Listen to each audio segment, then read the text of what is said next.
Por mais de 100 anos, as testemunhas de Jeová têm proclamado a mensagem da Bíblia de que o reino de Deus eliminará a maldade, fará da terra um paraíso e levará a humanidade à perfeição. Pregar essa verdade, porém, muitas vezes resultou em perseguição da parte de poderosas organizações. Mas por que uma mensagem tão positiva provocaria uma reação tão negativa? E como vencemos essa oposição e chegamos onde estamos hoje?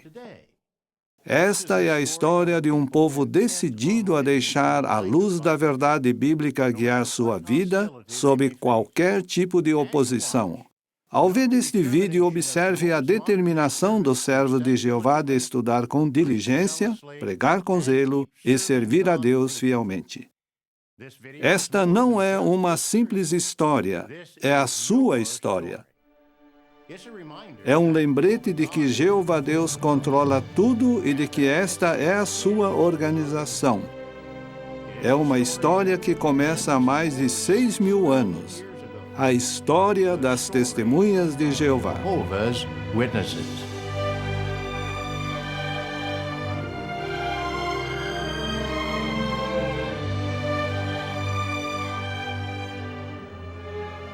A Bíblia associa a luz com a verdade e a escuridão com a falsidade.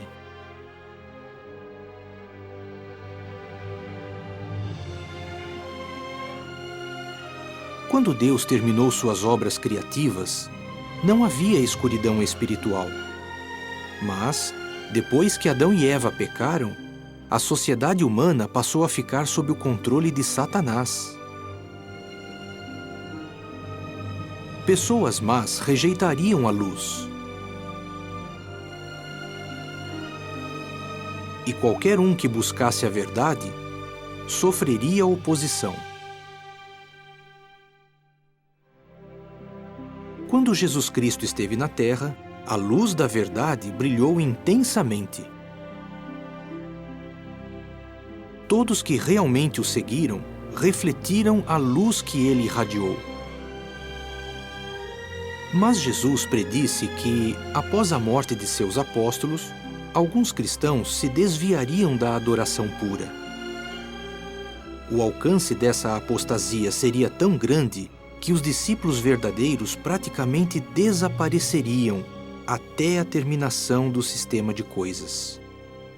Ao mesmo tempo, uma forma falsificada de cristianismo se desenvolveria. E foi isso o que aconteceu.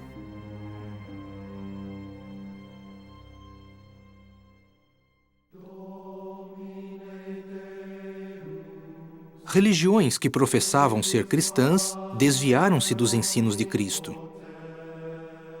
Isso resultou em abuso de poder e indescritível sofrimento.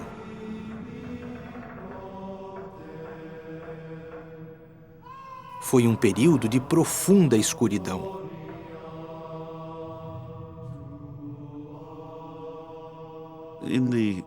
Nos séculos após o estabelecimento do cristianismo, muitos dos que lideravam a igreja ou congregação cristã também passaram a amar a sabedoria do mundo.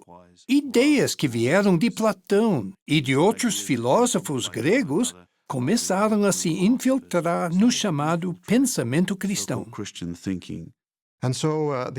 Desse modo, os apóstatas quiseram misturar o ensino cristão e a tradição cristã com conceitos religiosos pagãos.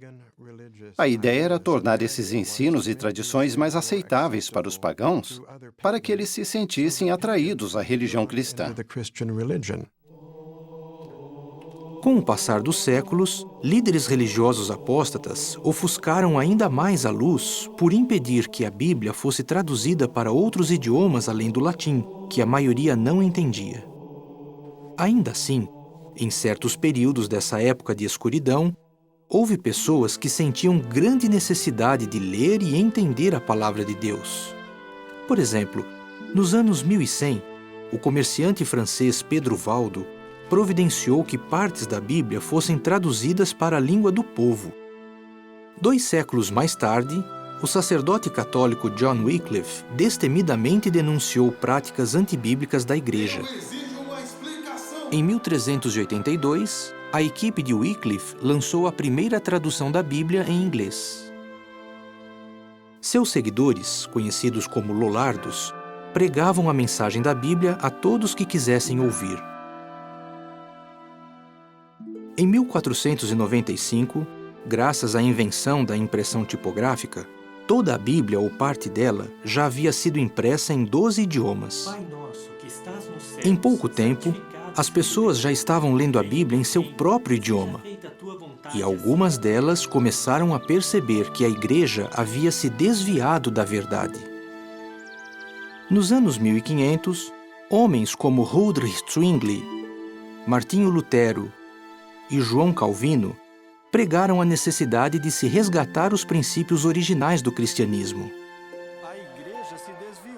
Esses homens e outros expuseram práticas hipócritas e defenderam ensinos bíblicos, embora isso resultasse no desfavor de poderosas autoridades religiosas.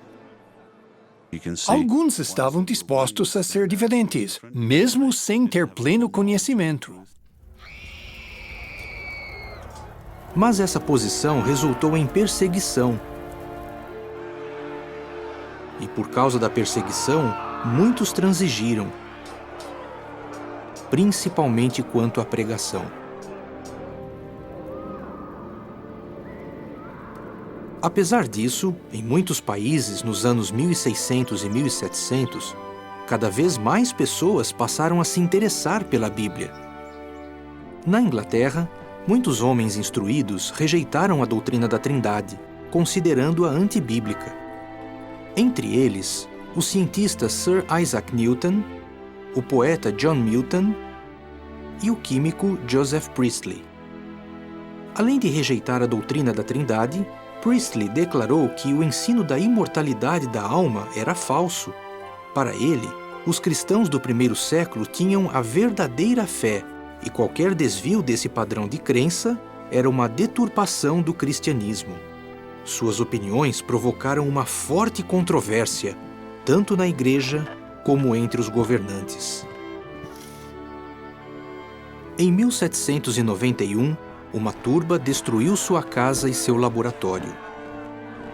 Nos 3 anos seguintes, a pressão ficou cada vez pior, até que ele fugiu para os Estados Unidos.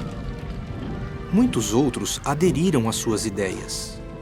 Entre eles, Harry Grew. Em 1807, aos 25 anos, Grew foi convidado para ser pastor da Igreja Batista em Hartford, Connecticut. Ele tinha uma filosofia bem interessante sobre o estudo da Bíblia. Deixar que as Escrituras interpretem as Escrituras. Seu conceito era de que o melhor intérprete da Bíblia é ela mesma. À medida que estudava a Bíblia, ele foi entendendo que a doutrina da Trindade era falsa. Bem, você não podia ser um pastor batista e não acreditar na Trindade. 4 anos mais tarde, Grew e alguns outros deixaram a Igreja Batista. Em anos posteriores, Grew publicou artigos em que usou a Bíblia para refutar a Trindade, o inferno de fogo e a imortalidade da alma. Grew afirmava que a imortalidade, de acordo com a Bíblia, é um dom que Deus concede aos fiéis. Não é um dom concedido aos maus. Então, como os maus poderiam ter uma alma imortal?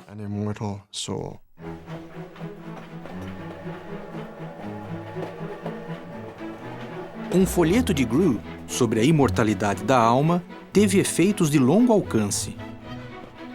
Sua obra despertou a atenção do pastor metodista George Storrs. Storrs ficou tão fascinado que passou os 3 anos seguintes estudando o assunto.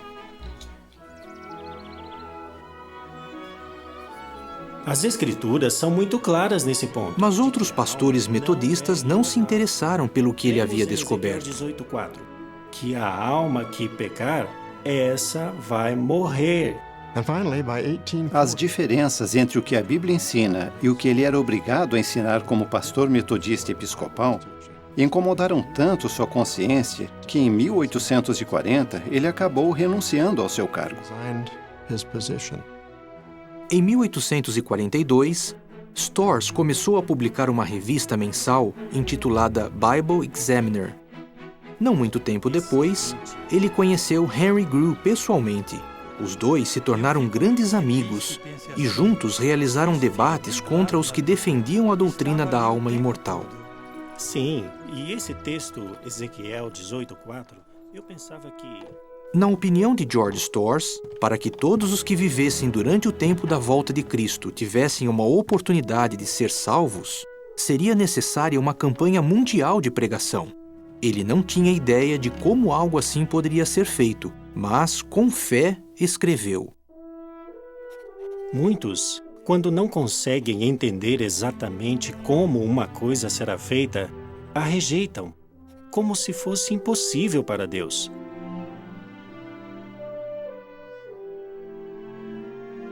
Storrs morreu em 1879 em sua casa em Brooklyn, Nova York, exatamente no bairro que teria destaque na obra mundial de pregação que ele tanto queria que fosse realizada.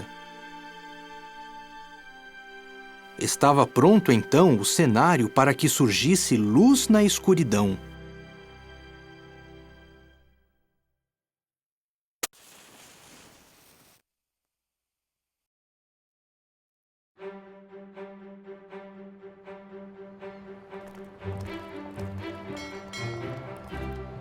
Em 1845, Joseph e Annalisa Russell, um casal de imigrantes irlandeses, chegaram a Pensilvânia, Estados Unidos. Eles tiveram 5 filhos, entre eles Charles Taze. Mas aquela era uma época difícil. Seu irmão Thomas morreu aos 5 anos. Antes de Charles completar 9 anos, ele perdeu mais 2 irmãos.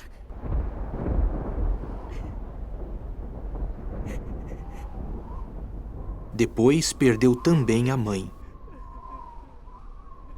Vamos, filho. Vai ficar tudo bem.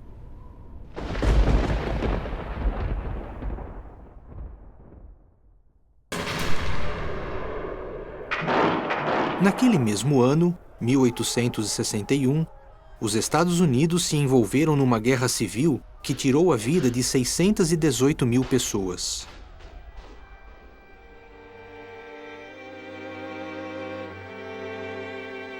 Milhares morreram em campos de batalha, não muito longe de onde a família Russell morava e trabalhava.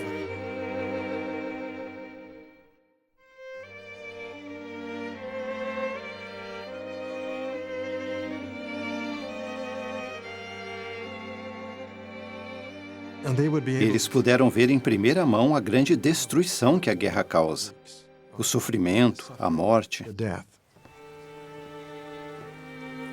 O jovem Charles Russell sempre pensava no que acontece quando as pessoas morrem. A maioria das religiões ensinava que Deus criou o homem imortal e que ele fez um inferno de fogo para atormentar pessoas para sempre, exceto as que foram predestinadas à salvação. O que Russell pensava sobre isso ficou evidente no que ele escreveu.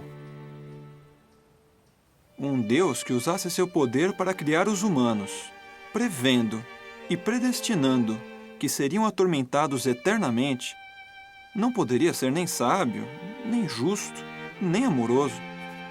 Suas normas seriam inferiores às de muitos homens.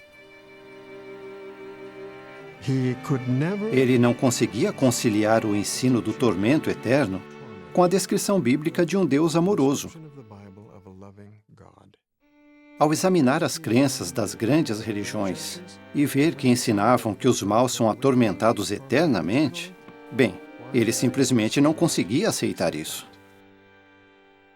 O conceito das pessoas, quer dizer, das religiões, era de que Deus é vingativo. E Russell sabia que a Bíblia diz, conforme 1 João 4,8, que Deus é amor. Como um Deus de amor faria uma coisa dessas? Assim, sua fé ficou abalada. Logo receberemos outra Ele remessa. achava que Com certeza beneficiaria teremos mais estoque as suficiente. pessoas com seus negócios e fazendo obras de caridade. Antes mesmo da adolescência, tornou-se sócio de seu pai numa crescente cadeia de lojas de roupas. Com o tempo, Charles Russell ampliou os negócios, chegando a gerenciar várias lojas. Aqui está o troco, muito obrigado.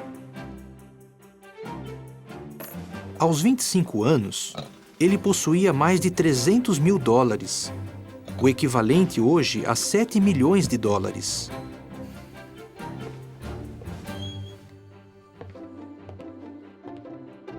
Mas sua busca pela verdade continuava.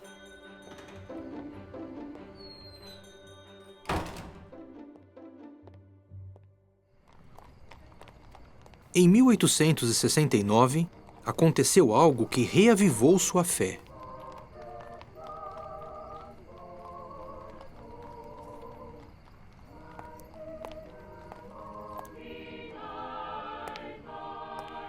Como que por acaso, certa noite entrei numa sala poeirenta e mal iluminada, para ver se o pequeno grupo que se reunia ali tinha algo mais sensato a oferecer do que as crenças das grandes religiões. Vejamos o que o nosso Senhor e Salvador, Jesus, disse aos apóstolos. No Evangelho de Ali, Lucas, pela primeira vez, ouvi algo sobre os conceitos dos adventistas.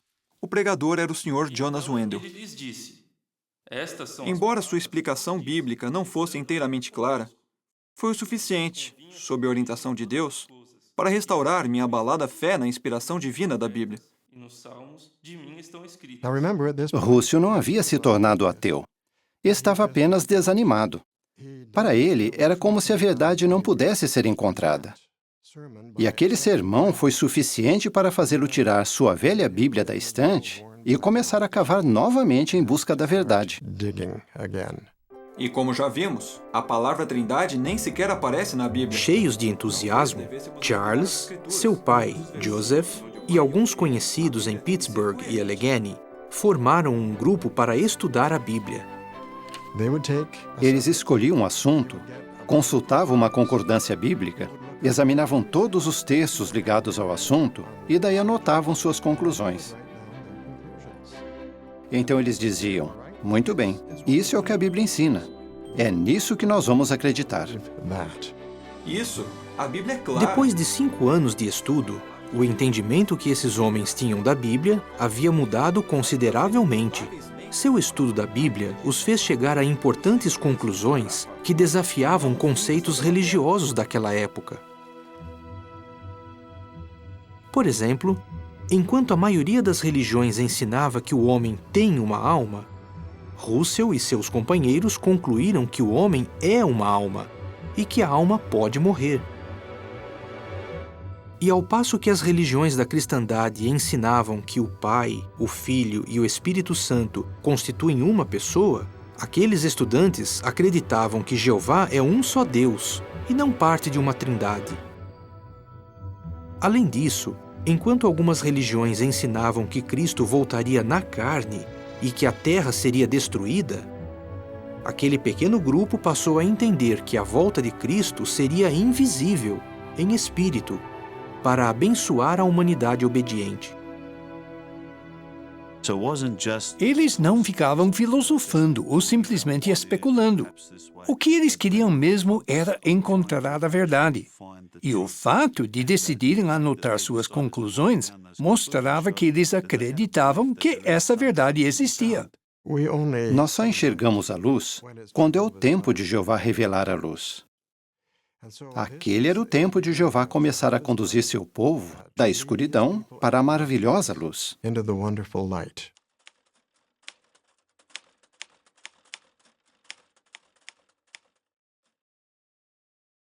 Charles Russell nunca afirmou ter inspiração divina. Ele reconheceu a ajuda que havia recebido de Jonas Wendell, de George Storrs e até mesmo de uma pessoa que acabou contribuindo para um dos maiores testes de sua fé, Nelson Barbour, editor da revista Herald of the Morning. Numa viagem de negócios, Russell recebeu um exemplar daquela revista. Ele ficou surpreso com o que leu. Barbour, assim como Russell, acreditava que a volta de Cristo seria invisível. Russell combinou encontrar-se com Barbour. Não demorou muito e o grupo de estudo bíblico de Russell, de umas 30 pessoas, juntou-se ao grupo maior de Barbour. Russell passou a contribuir financeiramente para a impressão da Herald of the Morning. Nessa época, Russell vendeu sua parte nos negócios para se dedicar à pregação por tempo integral. Sim, e para mim só falta isso. Para eu deixar os negócios e começar uma vida nova. Pronto. Muito obrigado. Tudo de bom em vossas novas atividades.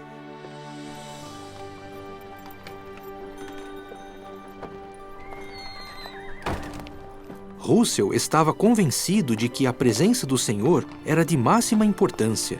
A presença de Cristo não é comparada ao dilúvio, mas sim aos dias de Noé. Eclesiastes 1:4. Aos 25 anos, ele ia de cidade em cidade para falar às pessoas em locais públicos, nas ruas e em igrejas protestantes, falando também a seus líderes.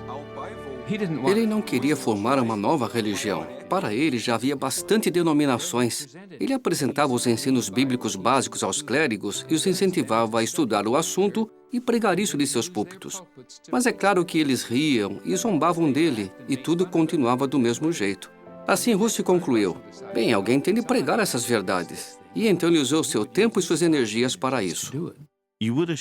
Com sua boa condição financeira, ele poderia ter tomado o caminho mais fácil, talvez pagando alguém para fazer a obra. Mas ele se desfez de seu negócio e se envolveu pessoalmente na obra. Era evidente o entusiasmo, o amor que ele tinha pela verdade.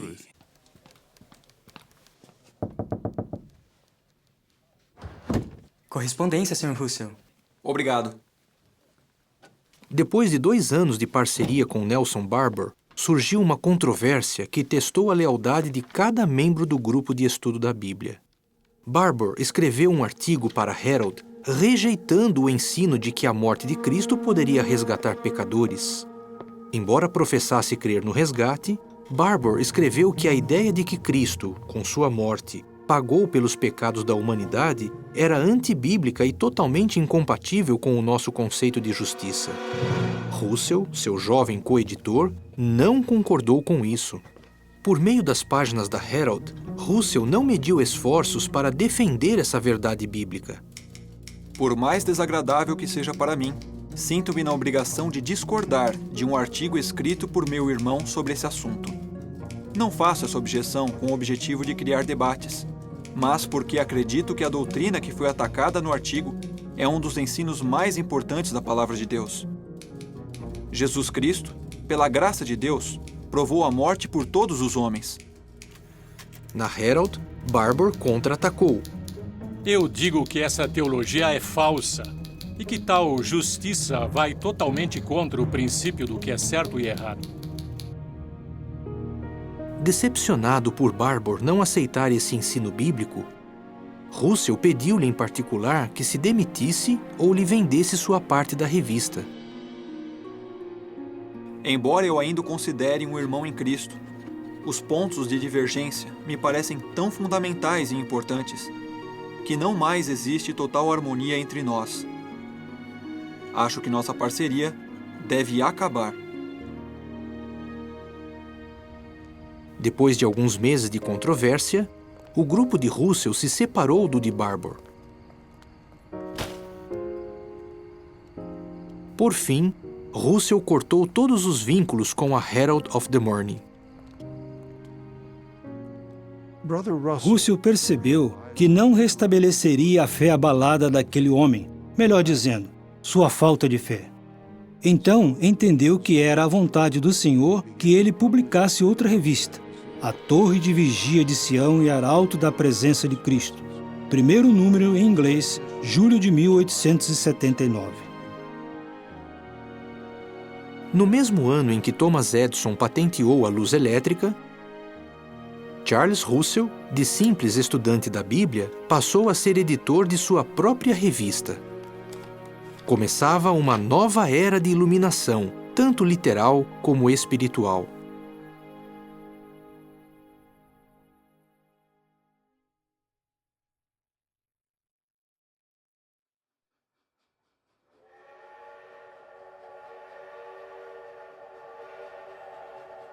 Desde o seu primeiro número, a Torre de Vigia de Sião sempre promoveu a firme crença no resgate. Muitos que haviam se associado com Nelson Barbour tomaram o lado de Russell nessa questão. Em 1879 e 1880, Russell e os leitores da Torre de Vigia de Sião formaram 30 congregações. Os que se juntaram a eles passaram a ser conhecidos como estudantes da Bíblia. Pessoas que amam a verdade querem respostas a perguntas como: quem é Deus? Por que existimos? Para onde vamos? Desiludidas com as religiões, elas ficam procurando e encontram as respostas.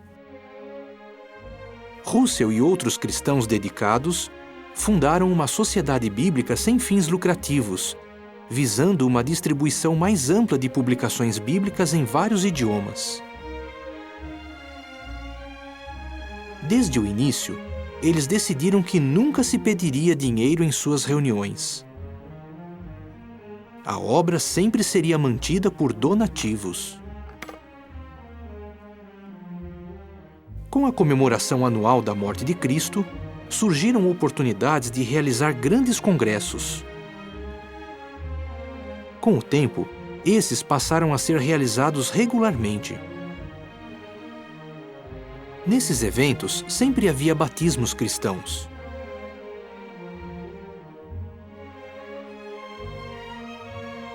Os estudantes da Bíblia se esforçavam em seguir a ordem bíblica de não deixar de se ajuntar.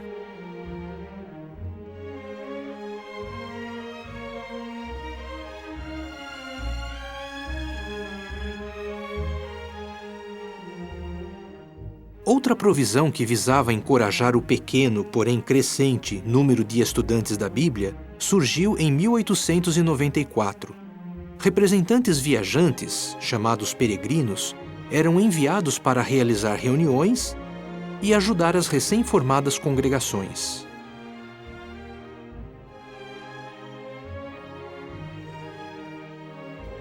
Por volta daquela época, Russell começou a publicar livros com os resultados de suas pesquisas bíblicas.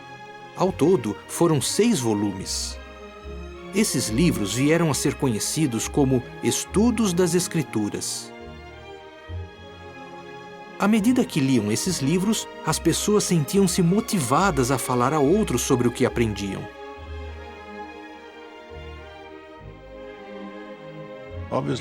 Obviamente, os sinceros percebiam o tom da verdade. Viam que aquela era a verdade. E era bem diferente do que outras denominações cristãs ensinavam. Aqueles livros causavam um grande impacto nas pessoas. Algumas logo faziam mudanças na vida. Os estudantes da Bíblia colocavam em prática o que aprendiam nas Escrituras.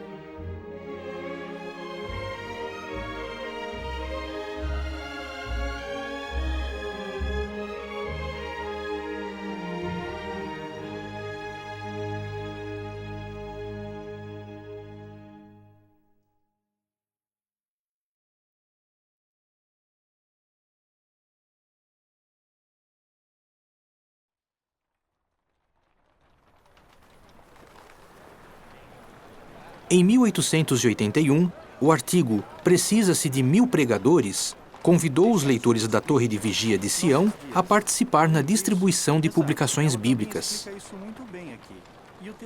Alguns pregadores por tempo integral, chamados colportores, pregavam de casa em casa, levando a mensagem aos lares das pessoas.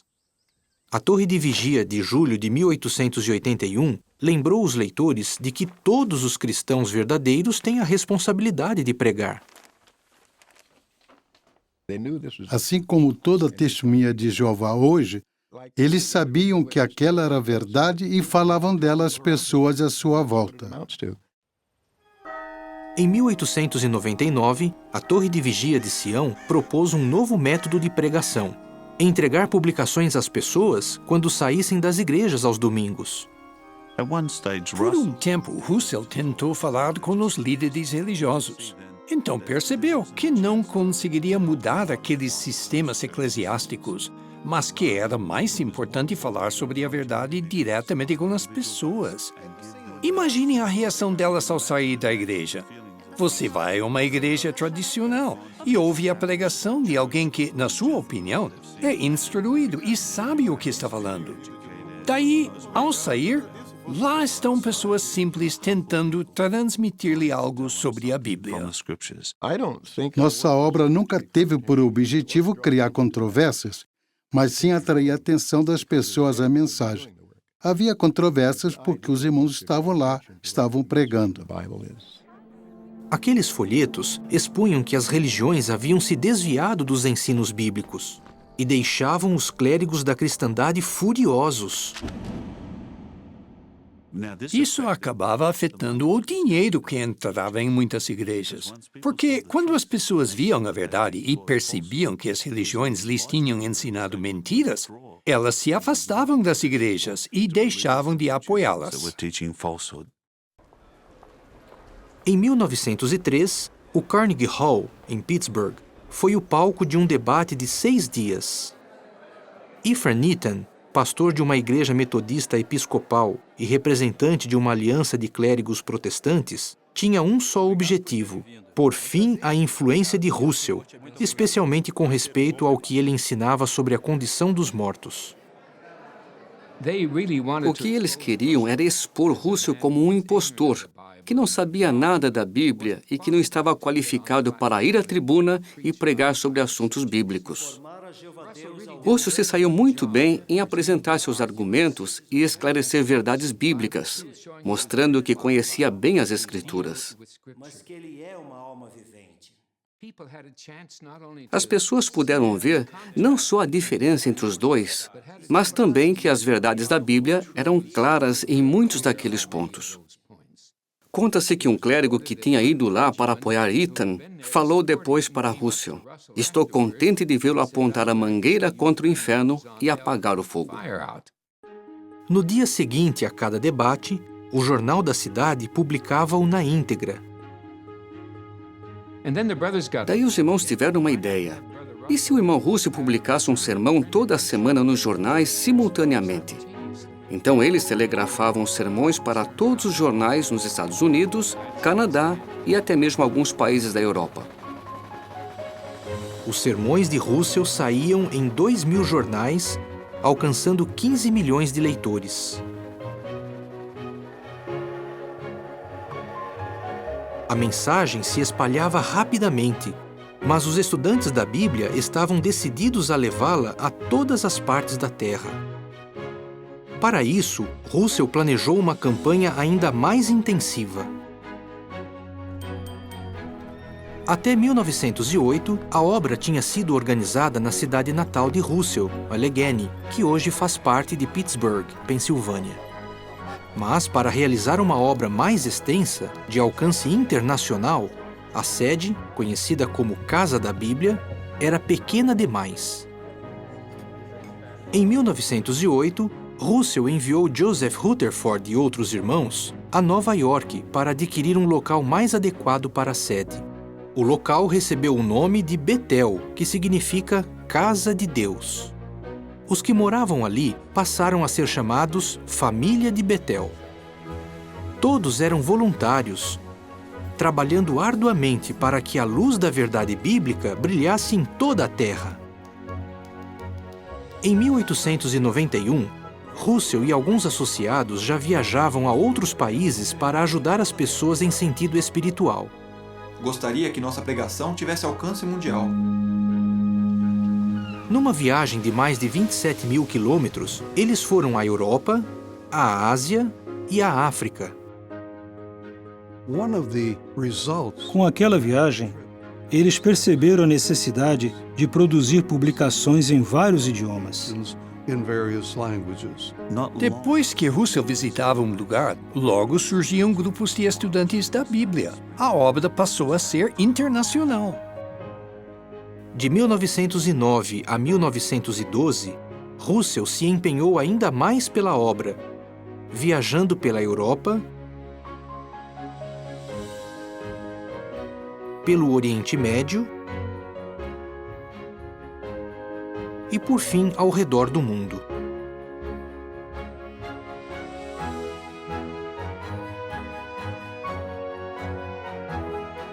Em suas viagens, ele pôde observar milhões de pessoas e ver pessoalmente o que significaria fazer a luz da verdade brilhar em toda a Terra.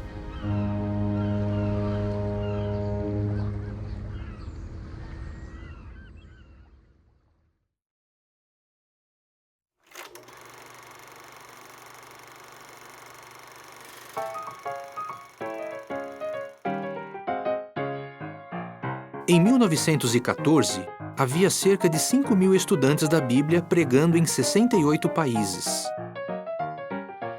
A população mundial estava chegando perto dos 2 bilhões. Havia alguma maneira de alcançar mais pessoas em menos tempo? Novas tecnologias possibilitavam isso.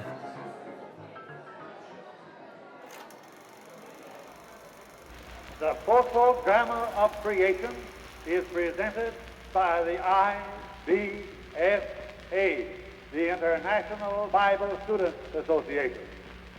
Its aim is public instruction along religio-scientific lines and in defense of the Bible as the inspired Word of God. Os estudantes da Bíblia realizaram algo inédito. Sincronizando slides e filmes com música e vozes, eles produziram uma apresentação audiovisual de 8 horas.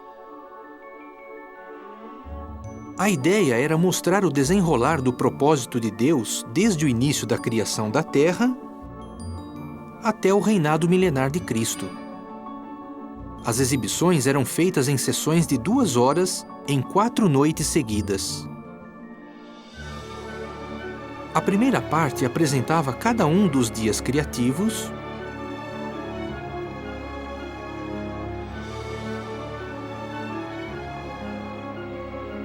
o dilúvio dos dias de Noé,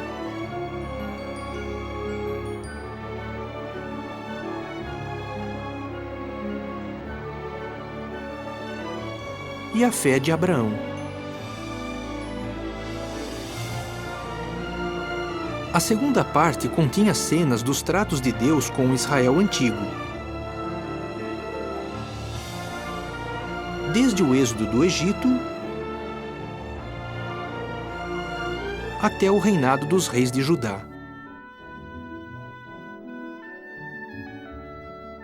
A terceira parte mostrava a destruição do Templo de Salomão e as profecias messiânicas e seu cumprimento.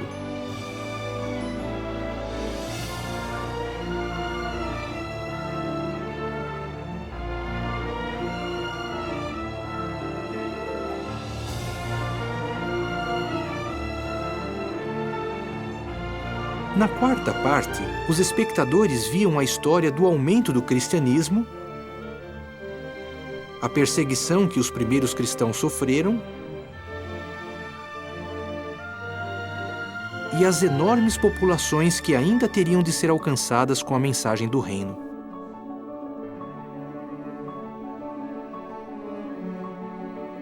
As exibições eram feitas em 80 cidades por dia. Os próprios estudantes da Bíblia pagavam todas as despesas envolvidas no aluguel de locais adequados. Para a tecnologia da época, o fotodrama da criação foi uma façanha incomparável.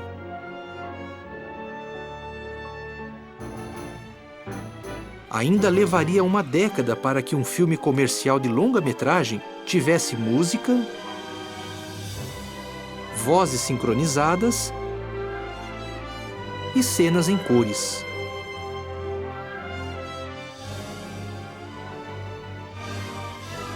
Em apenas um ano, 9 milhões de pessoas em toda a Terra assistiram ao fotodrama da criação.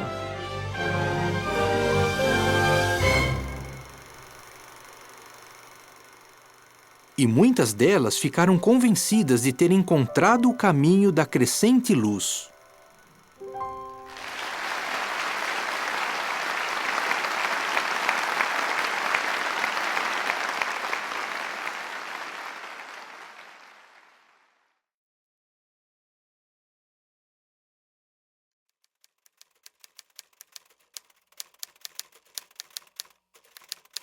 Em 1876, Russell havia escrito um artigo na Bible Examiner com o título Os Tempos dos Gentios, quando terminam?, dizendo que os 7 tempos terminariam em 1914. Russell concluiu a base do sonho da árvore, registrado no capítulo 4 de Daniel, que a dinastia que começou com o rei Davi seria restaurada 2520 anos após sua queda. Durante esses anos, nenhum rei descendente de Davi governaria. Os estudantes da Bíblia se referiam a esse período como os tempos dos gentios. O que aconteceria quando esse período terminasse? Eles concluíram que, visto que Jesus era o único qualificado para assumir o trono de Davi, o próprio Cristo começaria a reinar em 1914. O que isso significaria para a Terra? Com base em Daniel, capítulo 2, e Mateus, capítulo 24, os estudantes da Bíblia pregavam que haveria um período de anarquia mundial que culminaria no fim do sistema. Eles acreditavam que, por volta daquela época, a congregação seria levada para o céu. Eles entenderam que 1914 seria um ano significativo, que marcaria o fim dos tempos dos gentios. Achavam que a obra estaria concluída e eles iriam para o céu. Eles esperavam um tempo de recompensa. Eles entenderam que aquele ano teria grande importância.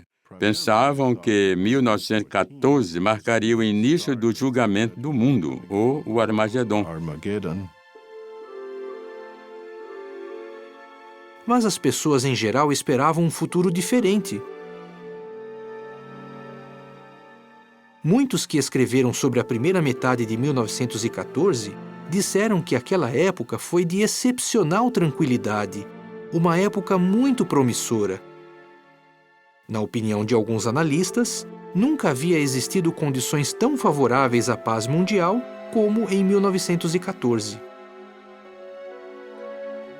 O que os estudantes da Bíblia pregavam sobre a anarquia mundial parecia muito improvável. Mas os estudantes da Bíblia contavam os dias e continuavam trabalhando. Daí, em 28 de junho de 1914, o príncipe herdeiro da Áustria-Hungria e sua esposa foram mortos. Seu assassino disparou os tiros que desencadearam a guerra mais sangrenta que a humanidade já tinha visto.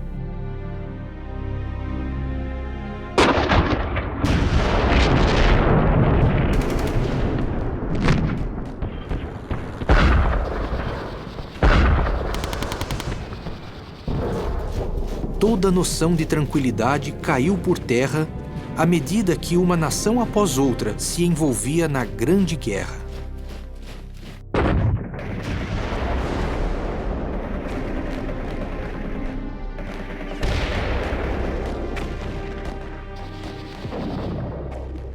Esses e outros acontecimentos históricos se harmonizavam com o que Jesus disse que identificaria a terminação do sistema de coisas.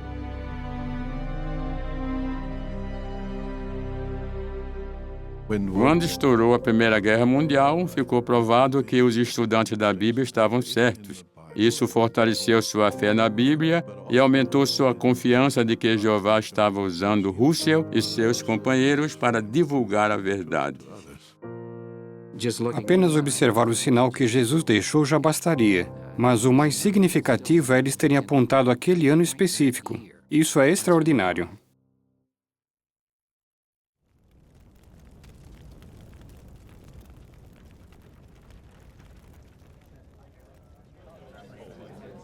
Em 2 de outubro de 1914, Charles Russell deu um anúncio memorável no Betel de Brooklyn. Os tempos dos gentios terminaram. Seus reis já tiveram seus dias. Ainda havia grandes expectativas. Muitos dos estudantes da Bíblia esperavam receber em breve sua recompensa celestial. Minha mãe estava disposta a vender tudo o que tinha na casa. porque acreditava que o fim viria em 1914. E muitos irmãos naquela época pensavam a mesma coisa. Apesar daquelas expectativas, as condições mundiais aflitivas que tiveram início em 1914 não significavam que a obra dos estudantes da Bíblia estava encerrada. Russell estava certo de que ainda havia muito a ser feito. Ele escreveu: Não devemos perder tempo imaginando que a porta está fechada. Há pessoas que buscam a verdade, pessoas que estão sentadas nas trevas. A Torre de Vigia, de 15 de fevereiro de 1915. Mas o próprio Russell não alcançaria essas pessoas. Em 1916, durante uma viagem de pregação, ele morreu aos 64 anos. Ele gastou tudo o que tinha na pregação da mensagem da Bíblia.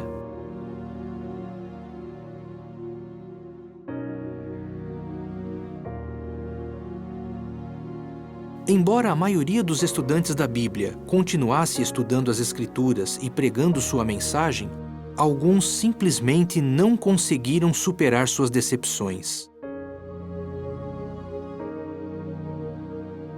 Decepção de que nem todas as suas expectativas tinham se cumprido em 1914, agravada pelo pesar natural que sentiram com a morte de Russell.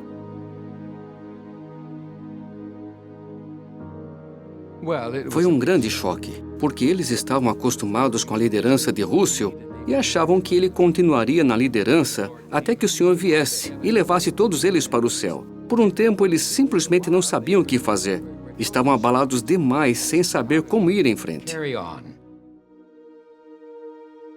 Alguns deixaram de se associar com os estudantes da Bíblia e tentaram convencer outros a fazer o mesmo. O que aconteceria com os estudantes da Bíblia? Eles se dispersariam como se fossem seguidores de Russell? Essa não é uma obra de homens. É uma obra de Jeová Deus. Era evidente que Jeová já havia escolhido essa organização por causa da fidelidade e da sinceridade dos homens que faziam parte dela. Também era evidente que Jeová já tinha escolhido essa organização para realizar sua obra. Havia suficientes homens sinceros que ansiavam a verdade e queriam fazer a vontade de Deus para impedir que a organização deixasse de existir. Em vez de cederem à decepção pelo que não havia acontecido em 1914, os estudantes da Bíblia se concentraram na importância do que havia acontecido.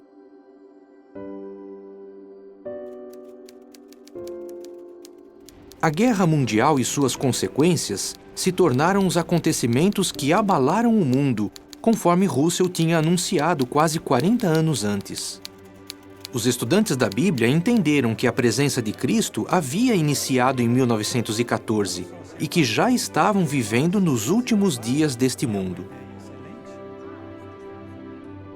2 meses depois da morte de Russell, Joseph Rutherford foi designado para supervisionar a obra.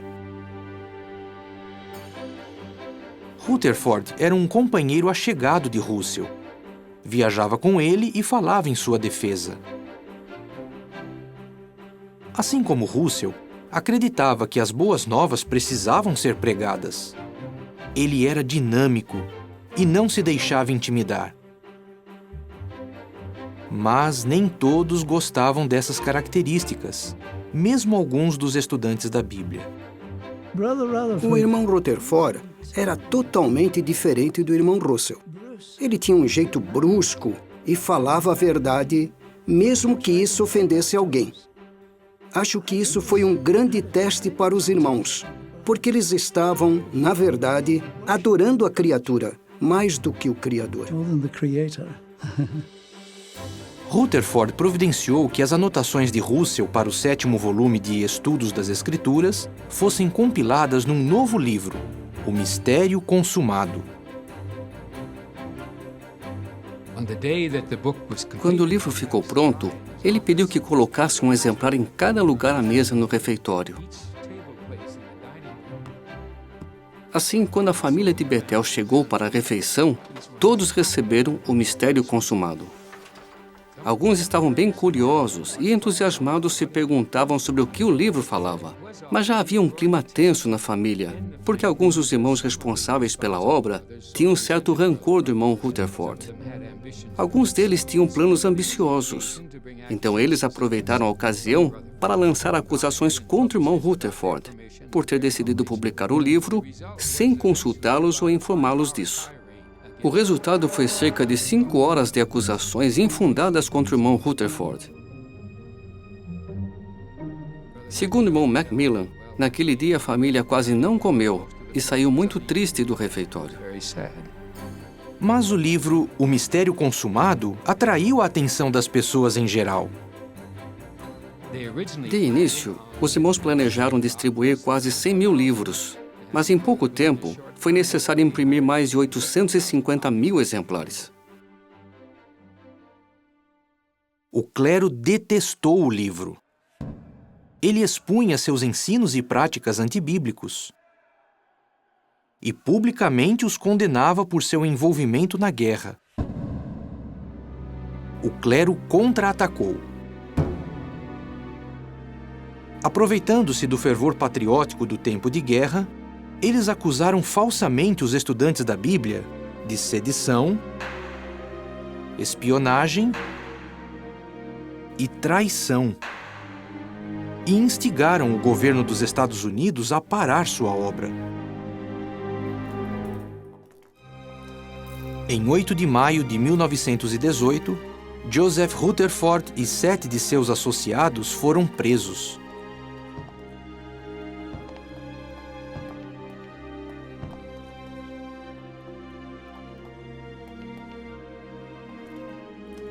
Em 20 de junho foram condenados, sob 4 acusações, como perturbadores da ordem pública.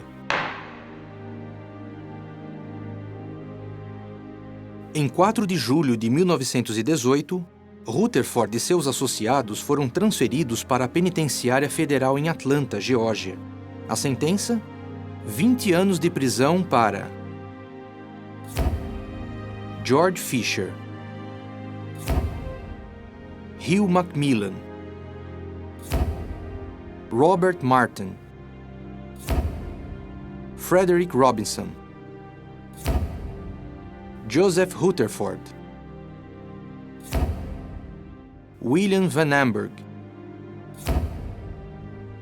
Clayton Woodworth, e 10 anos de prisão para Giovanni De Cecca.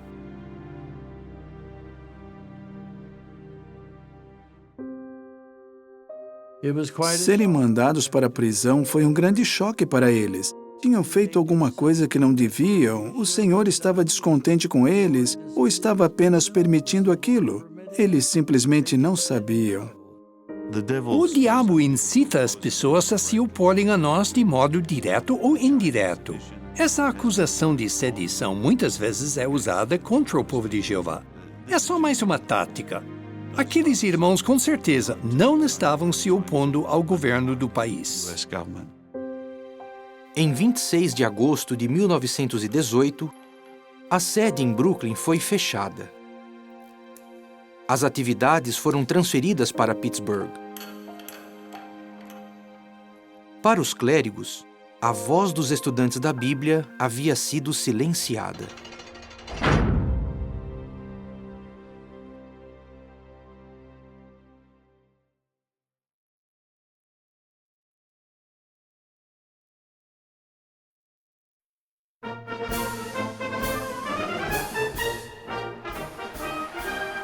O dia 11 de novembro de 1918 marcou o fim da Primeira Guerra Mundial.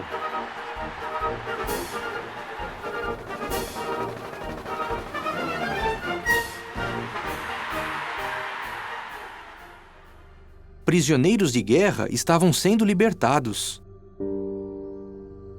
Mas não Rutherford e seus associados. Parecia que seus opositores tinham vencido. os estudantes da Bíblia fizeram um abaixo-assinado pedindo a libertação dos 8 irmãos e conseguiram 700.000 assinaturas. Em 12 de março de 1919, Woodrow Wilson, então presidente dos Estados Unidos, reconheceu que os termos de prisão foram excessivos. Em 26 de março, os 8 irmãos foram libertados.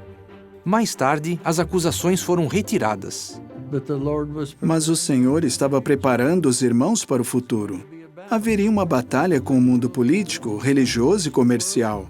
Depois de ser solto, o irmão Rutherford estava preparado e treinado para isso.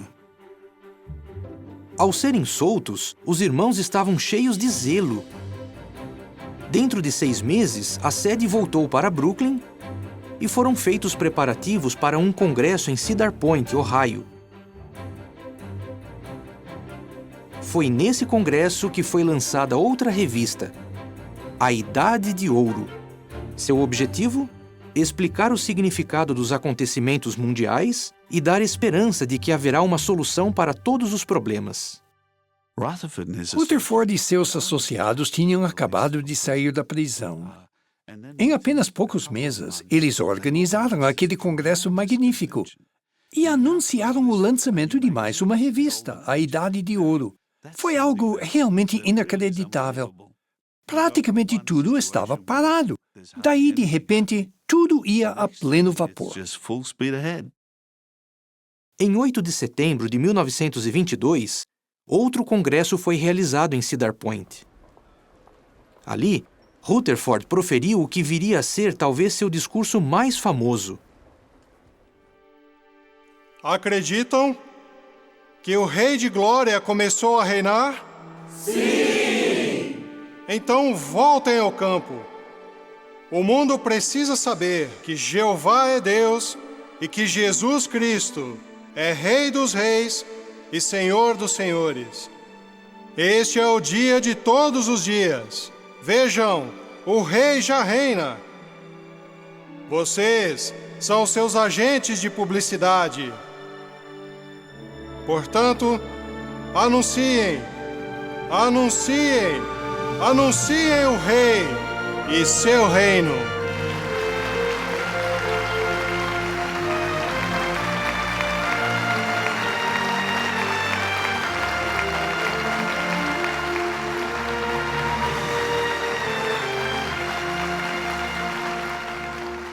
E eles anunciaram mesmo.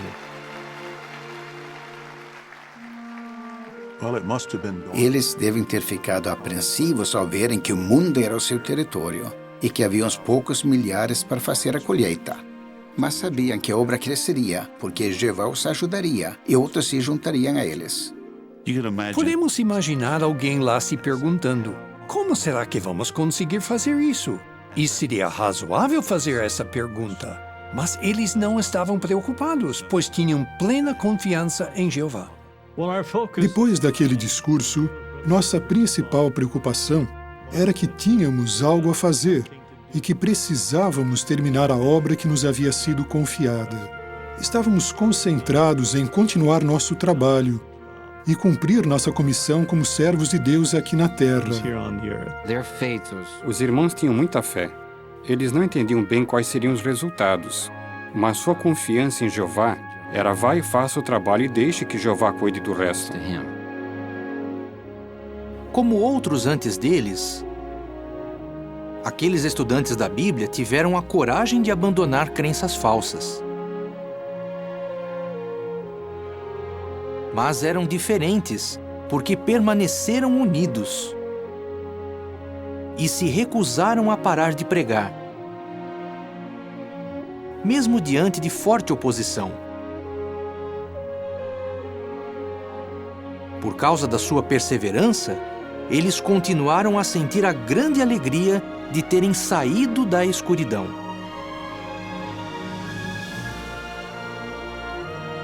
Eles tinham muito trabalho pela frente. Isso envolveria muitos sacrifícios e grandes realizações.